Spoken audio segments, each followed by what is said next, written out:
O que você vai ver nesse vídeo não é opinião, é confissão. Em uma fala pública, o ministro Barroso admitiu que durante as eleições de 2022, quando presidia o TSE, pediu apoio do governo dos Estados Unidos. Isso mesmo. Um dos ministros mais poderosos do país reconheceu que buscou o respaldo externo em meio a um processo eleitoral brasileiro.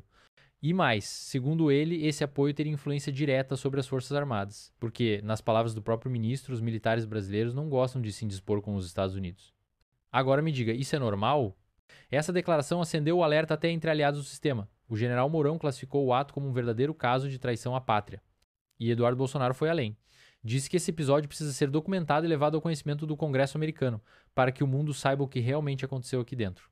Antes de continuarmos, se você valoriza a soberania do Brasil, já se inscreve no canal, ativa o sininho e deixa o like. Porque o que você vai ouvir agora, a grande mídia não mostra e pode ser derrubado das suas recomendações a qualquer momento. Agora vamos ouvir o que disse Eduardo Bolsonaro sobre essa confissão pública do ministro Barroso. E mais recentemente tivemos um decisivo apoio dos Estados Unidos à institucionalidade e à democracia brasileira em momentos de sobressalto. Eu mesmo, como presidente do Tribunal Superior Eleitoral, estive com o encarregado de negócios americanos, tive muitas vezes, mas em 3 vezes eu pedi declarações dos Estados Unidos de apoio à democracia brasileira, uma delas do próprio Departamento de Estado, e acho que isso teve algum papel, porque os militares brasileiros não gostam de se indispor com os Estados Unidos, porque é aqui que obtêm os seus cursos e os seus equipamentos. Já basta já. Por que isso aqui é grave? Gente, isso aqui, na verdade, é um ministro do Supremo Tribunal Brasileiro pedindo uma intervenção norte-americana na eleição nacional. Na verdade, eles criaram essa narrativa de democracia, golpe, instituições e etc. Mas todo mundo viu que foi uma tática utilizada para tirar uma pessoa da cadeia e botá-la na presidência da República. Durante o período eleitoral, a gente não conseguiu sequer falar que o Lula é amigo do Maduro. Até isso, nós fomos obrigados a deletar das nossas redes sociais, baixo, a ameaça de fortes multas. E eu estou falando disso aqui para mostrar que o Alexandre de Moraes e o seu grupo, que sempre tem um pessoal por trás da cena que apoia o Moraes, o seu grupo, eles não são corajosos. Eles tinham o respaldo dos Estados Unidos, que é a maior potência militar e econômica do mundo. Então, se você for parar para analisar o que mudou de lá para cá, mudou tudo. Eles perderam esse auxílio moral, eles perderam, recentemente saiu mais uma notícia falando do envolvimento da USAID com o TSE, fizeram live juntos. Isso daí fora a estratégia também de você pulverizar o dinheiro da USAID em várias ONGs e pequenos outros grupos, o que dificulta a investigação, dificulta o rastreamento, torna os valores de menor importância, mas ainda assim o efeito é como o de várias formigas indo atacar algum corpo estranho dentro do formigueiro. Esse corpo estranho dentro do estabelecimento brasileiro é o Jair Bolsonaro, a pessoa que lutava pelo interesse dos brasileiros. Então, isso tudo mostra como é que o inimigo se comporta. E mais ainda, o que o Barroso está falando, de que os militares foram impactados pelas declarações do State Department dos Estados Unidos, porque é nos Estados Unidos que eles conseguem os seus cursos e os seus equipamentos. Isso daí não é novidade para ninguém. O Brasil, por exemplo, ele entrou na Segunda Guerra Mundial graças muito ao embaixador do Brasil nos Estados Unidos, Oswaldo Aranha, que puxou para o seu lado o Estado-Maior do Exército, o general Góes Monteiro, e começou a fazer exercícios conjuntos entre as Forças Armadas dos Estados Unidos e do Brasil, o que culminou numa parceria tão grande que os americanos construíram a base militar de Natal, que era o último ponto de abastecimento das tropas aliadas antes de irem principalmente para o norte da África. E isso daí fez total sentido naquele momento, porque o então ditador do Brasil, Vargas, ele flertava muito com os sistemas do nazismo e do fascismo. E o Oswaldo Aranha teve muita inteligência em trazer os militares para perto dos americanos e assim colocar o Brasil na Segunda Guerra Mundial do lado correto. O Barroso basicamente fez a mesma coisa, ele fez uma análise de onde é que estavam os perigos, ele viu que eles não dominavam as Forças Armadas, viu onde é que pode haver ali um calcanhar de Aquiles, um ponto de interesse, e a partir daí traçou uma estratégia para quebrar as pernas dos militares. E basicamente ele fez isso daí. Tanto não é à toa que ele fez isso, que cerca de um ano antes da eleição, começaram a descer várias autoridades americanas no Brasil. Eu destaco aqui muito o William Burns, que era o então diretor da CIA, o Jake Sullivan, que era o Conselheiro Nacional de Segurança, a Victoria Nuland, a subsecretária para assuntos de política, e vários outros. E abertamente, quando você fizer essas consultas públicas, você vai ver que eles sempre tratavam, dentre outros assuntos, de democracia. Então, você consegue ver esse caldo todo se formando, e você também consegue perceber que hoje em dia, com a administração Trump, e é por isso que eu comemorei muito a eleição do Trump, esse aparato estatal todo ruiu. A gente está em vias de ver aí o Mike Pence, Deus quiser, em breve, fazendo seu depoimento na Comissão de Relações Exteriores e Defesa Nacional do Brasil, para falar, né, com mais propriedade até onde foi esse tentáculo norte-americano da administração Biden dentro do governo brasileiro. Porque o Mike Pence, ele era funcionário, servidor de dentro do State Department. Teve acesso a muita coisa que o público em geral não teve. Então, a gente tem que ficar de olho nisso, a gente tem que aprender como é que se comporta o nosso inimigo e, além de tudo, a gente tem que mostrar, tem que expor.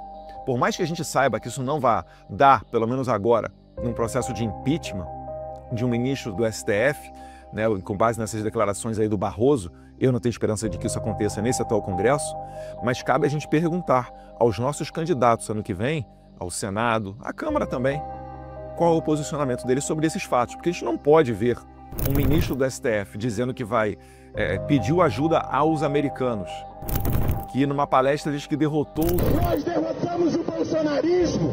Fazer isso tudo que eles fazem e depois virem para cima do deputado federal mais votado da história e querer pegar o meu passaporte embasado nas, entre aspas, acusações da dupla debilóide do PT, né, o Rogério Correia e o Lindbergh Farias, que depois confessaram que o Alexandre de Moraes pegaria o meu passaporte de qualquer maneira, mas entender como legítimo deputados do PT pedindo para pegar o meu passaporte sob o argumento de que eu estava indo muito aos Estados Unidos. Então, o que dizer do Barroso, que pediu intervenção do governo Biden com sucesso ainda na eleição brasileira? Essa história tem que ser passada a limpo. A gente tem que documentar isso daí. A gente tem que levar isso daí ao conhecimento dos congressistas norte-americanos para que, a partir daí, medidas enérgicas possam ser tomadas. Sem liberdade de expressão, a gente não dá nem um primeiro passo. Eu sei que muita gente fica desesperada na internet. Poxa, Eduardo, mas nada vai acontecer, a gente fala, etc. Não, não, não. Já está acontecendo. Se você não estivesse falando, eu não estaria nesse momento aqui nos Estados Unidos, entrando, né, nos gabinetes de autoridades e levando ao conhecimento deles tudo isso daí que está acontecendo. Eu só consigo levar ao conhecimento porque está tudo público. Porque eles aqui já escutaram alguma coisa, já, poxa, tem uma coisa errada no Brasil. E eu me arrisco a dizer que hoje em dia, pelo menos as autoridades com que a gente se encontra, já estão tão cientes do que aconteceu no Brasil quanto nós. E existe um constrangimento, né, ainda que não tenha sido durante a gestão deles, foi na gestão anterior do Biden, existe o constrangimento aqui nos Estados Unidos deles terem contribuído de alguma maneira enquanto país para regimes como o regime atual brasileiro.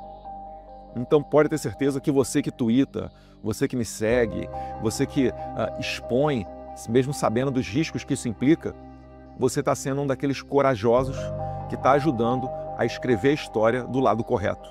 Não existe sucesso sem sacrifício.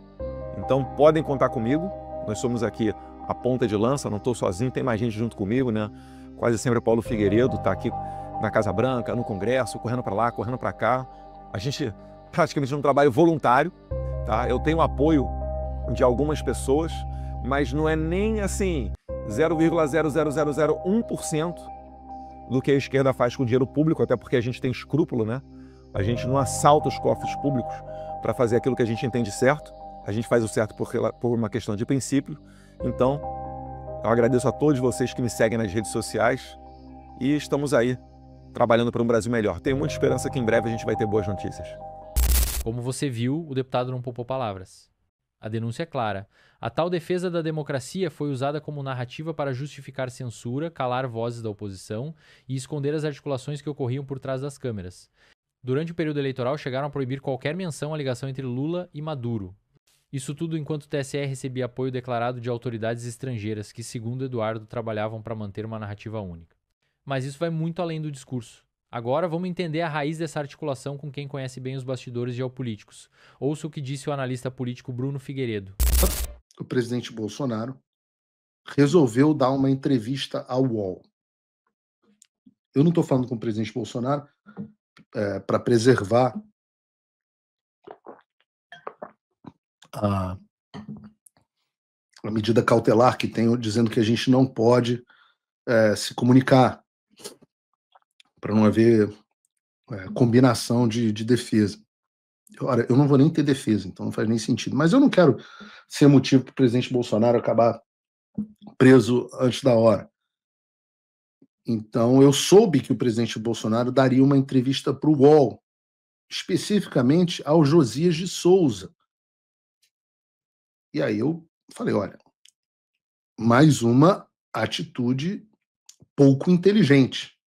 Josias de Souza é um verme, não é um jornalista. Foi meu colega de bancada na Jovem Pan e não aguentou trabalhar comigo 2 meses porque eu desmentia as mentiras deles todos os dias no ar. Ele saiu desmoralizado, pediu demissão da Jovem Pan e eu até pouco tempo achava que ele tinha se aposentado. Porque o UOL é uma espécie de cemitério dos elefantes, né, dos jornalistas. É para onde eles vão morrer, onde eles vão cair na insignificância, onde a militância completa é tão grande que eles acabam tendo que ir para o UOL. Mas ainda assim o presidente achou que era uma boa ideia dar uma entrevista de 2 horas, pelo menos aceitou o conselho de fazer ao vivo, mas achou que era uma boa ideia dar uma entrevista de 2 horas ao Josias de Souza no UOL. Não tem como falar 2 horas e não falar bobagem. E o que diz, vou publicar aqui o pessoal do Space Liberdade, tem aí o tweet do Space Liberdade? Eu gosto do Space Liberdade. De vez em quando me dão uma sacaneada, mas eu gosto. Acho que são do bem. O tweet diz o seguinte: Bolsonaro... Ah, tá, é um vídeo. Bota aí. Certeza, se hoje voltasse, militar só no GSI. Nem na defesa da Secretaria Militar. Apesar de ser apaixonado pelo Braga Neto. Excelente trabalho. Mandou bem. Entre outros. Mas é civil. Os ministros palacianos seriam mais experientes. Do militar lá também. Que experiência é essa? De parlamento. Eu fui muito bem. Me senti muito bem com o Ciro quando ele assumiu a Casa Civil. Verdade. Dado a vivência, o seu conhecimento com o parlamento, me tirou uma série de problemas. Ele resolveu o assunto. Ele procurava o líder e conversava. E isso é uma babaquice que gente, inclusive apoiadores, parlamentares, etc., não entendem. Ora, o Bolsonaro não vai conseguir mudar o básico do funcionamento da política, porque a política funciona como política no mundo inteiro. Aqui, os Estados Unidos também tem os seus Ciro Nogueiras. Vocês que me acompanham sabem que eu nunca, desde da Jovem Pan, tive a posição de que o Bolsonaro deveria se afastar do Centrão. O Centrão existe, ele foi colocado lá por nós, por vocês, eleitores, por nós. Os deputados foram colocados lá, eles representam, na nossa democracia deturpada, eles representam a população, e a forma do funcionamento da República é com a participação do Congresso. Ah, não, mas eu não gosto do Centrão. Não, mas os caras são eleitos e fazem maioria. Se você não gosta deles, só tem uma alternativa. O presidente Bolsonaro tem que se tornar, de fato, um ditador autocrata. Ora, o meu avô, quando presidente, o ditador Figueiredo, governou com um Congresso eleito de oposição. Quem eram as pessoas que meu avô tinha que lidar? Lembrem-se, Ulisses Guimarães, José Sarney, Antônio Carlos Magalhães. Meu avô, ele tinha que lidar. E são essas pessoas que faziam as coisas acontecerem. Aí vem a ideia, nada contra como militar, um grande militar, mas vou botar o general Ramos para tocar. Meu Deus! Como pode essa loucura? O general Ramos para tocar o Congresso? Internar uma pessoa que dá uma ideia. Alguém devia ter virado e falado, presidente, tem que internar. Imagina que o Trump tivesse nomeado, sei lá, o general... Como é o nome dele? É até maluquinho, eu conheci ele pessoalmente. Meio que o Anon. Para tocar o Congresso. Não dá. Não dá. Quando o presidente Bolsonaro assumiu, ele não deve lembrar disso, mas eu tive uma conversa com ele, na época, mandei uma mensagem e falei assim, olha, os seus problemas virão do judiciário. O Congresso brasileiro é fácil de lidar com eles. O Congresso brasileiro é muito prostituído, é muito pouco ideológico. O Congresso nos Estados Unidos é muito mais difícil para o presidente lidar. Por quê? Porque os democratas vão sempre votar contra os republicanos e os republicanos vão votar 80% das vezes contra os democratas, não importa qual seja a pauta. Não adianta liberar emenda, não adianta dar cargo, não adianta não sei o quê. Não precisa de corrupção. Não precisa de corrupção. Deputado, mais do que corrupção, ele quer carinho mesmo de ligação, de chamar para uma reunião, de chamar num evento, de quando visitar a cidade dele, chamar ele para acompanhar, de tirar foto, etc, etc, de fazer churrasco. O presidente Bolsonaro não fazia. Ele quer participação no governo. Ora, se ele faz parte da base e ele está dentro de uma república, ele tem que participar do governo. Porque o presidente precisa e chama um partido para compor o governo. O que é compor o governo? É ter função e cargo no governo. E ele quer emenda. Porque é a forma que ele faz a política dele local. Alguns fazem corrupção com emenda, vários deles. Aí é o trabalho da Polícia Federal investigar quem faz corrupção com emenda. Não é o trabalho do presidente da República. Então, é fácil. Lidar com o Congresso brasileiro é fácil, é a coisa mais fácil que tem. E quando você tem um cara como Ciro Nogueira, porque eu não tenho nenhum apreço pessoal, certamente não votaria nele. Mas ele é um cara que sabe lidar com a velha política. Tem caras bons que sabem lidar com a velha política. Eu tenho elogiado aqui o deputado Sócio de Cavalcante. Sabe lidar, e você precisa de pessoas que saibam fazer esse tipo de coisa. Esse é o tipo de amadurecimento que a gente tem que ter. Então eu falava para o presidente Bolsonaro, quando está eleito, compõe com o Congresso e destrua o judiciário. Destrua a Lava Jato e destrua, que era um movimento revolucionário, eu sempre falei que era, e destrua os seus adversários dentro do Supremo Tribunal Federal enquanto você tem força. O que o presidente Bolsonaro fez? Exatamente o oposto. Ele partiu para o confronto com o Congresso e para uma composição com o Judiciário.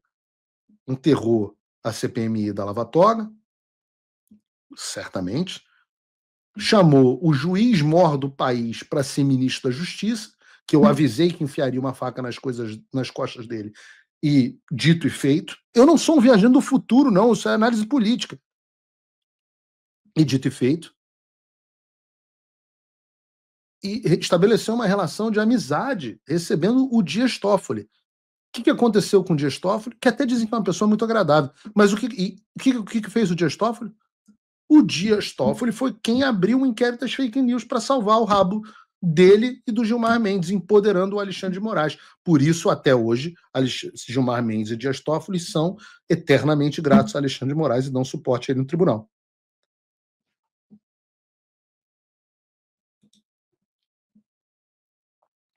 Então não critiquem o Ciro Nogueira. Ou critiquem, mas tenham noção da realidade correta que o presidente Bolsonaro está falando. Até agora ele falou música para os ouvidos. Se livrar de militar. Por quê? O que aconteceu com os militares? O presidente Bolsonaro, quando assume, ele é um outsider. O que é um outsider? É uma pessoa que, por definição, está outside, ou seja, do lado de fora. Uma pessoa que não participava da política. Ele é um deputado de baixo clero que nunca participou de fato do dia a dia da política. Então, essa pessoa precisa de milhares de cargos para compor o governo. O que você tem na época? Você tem influenciador de rede social, tipo o que dizem que eu sou, influenciador de rede social. Você tem militante de Twitter e acabou. Aí o presidente Bolsonaro fala, porra, eu preciso colocar os cargos. O que eu tenho? Para ministro da Justiça, bota o Moro, que ele é um cara que está indo contra o Lula. Olha para a posição, Olavo de Carvalho, quem que vai ser ministro da Educação? O professor Olavo de Carvalho, um gênio intelectual. Foi lá e indicou o Vélez. Puta merda, o Olavo não conseguiu organizar a vida dele. Imagina se ele ia ter condição de indicar alguém para organizar um ministério complexo como o da Educação. Foi um absoluto desastre. Aí o presidente Bolsonaro ia vendo que esse bando de olavistas lacrador da internet não dava resultado em nada, e alguns davam e eram injustiçados, alguns não sabiam como a política funcionava, e alguns eram incompetentes que nunca tinham feito nada na vida. O presidente olhava e falava, porra, vou botar um militar. O militar, ele é bem preparado intelectualmente, todos são, patriota, a maioria é, e honestos, a maioria também é. Pô, resolvi. O meu banco de dados, o meu banco de recursos humanos vão ser os militares. Só faltou que os caras são funcionários públicos com uma mentalidade positivista que não é aquela que o povo elegeu o presidente Bolsonaro para implementar. Só faltou isso. Só faltou ele lembrar que esses caras, embora muito competentes, são como o Tarcísio, que não acreditam que existe esquerda. A fala do Bruno deixa tudo ainda mais nítido. Barroso sabia onde o sistema era vulnerável. E foi lá que ele atacou. Identificou os militares como ponto frágil e usou a proximidade com os Estados Unidos para exercer pressão indireta. Isso não é teoria. Está tudo dito, registrado, em vídeo. E mais, ele traça um paralelo com a Segunda Guerra Mundial, quando Oswaldo Aranha usou apoio americano para virar o jogo dentro do Brasil. A diferença é que agora o jogo era eleitoral. E as visitas diplomáticas antes da eleição não foram coincidência. Nomes como William Burns, Jake Sullivan e Victoria Nuland vieram ao Brasil com o mesmo discurso, defesa da democracia. Mas democracia para quem? A virada veio com a eleição de Donald Trump. Segundo Bruno, isso desmontou o aparato que sustentava parte dessa estratégia aqui no Brasil. E agora, com documentos surgindo, depoimentos previstos, como o do ex-agente Mike Benz, a verdade começa a vazar devagar, mas começa. Chegando ao fim desse vídeo, precisamos refletir com seriedade. Barroso confessou. Mourão classificou como traição. Eduardo denunciou. E Bruno explicou como tudo foi articulado. A pergunta é, alguém vai responder por isso? Ou vamos aceitar calados que o ministro da Suprema Corte tenha buscado apoio estrangeiro para interferir na política interna do país? A soberania nacional não é bandeira de partido. É a base da existência de um povo livre. E quando essa linha é cruzada por quem deveria defender, lá o mínimo que se espera é cobrança. Na próxima eleição, não aceite discurso pronto. Questione. Pergunte a cada candidato o que ele pensa sobre isso. Se ele vai se calar ou se vai agir. E agora eu quero saber de você. O que achou dessa revelação? Isso é normal para você? Ou também acha que passamos de todos os limites? Comenta aqui embaixo, curte o vídeo, compartilha com seus amigos e ajuda esse conteúdo a circular. A verdade só incomoda quem tem algo a esconder. Nos vemos no próximo vídeo.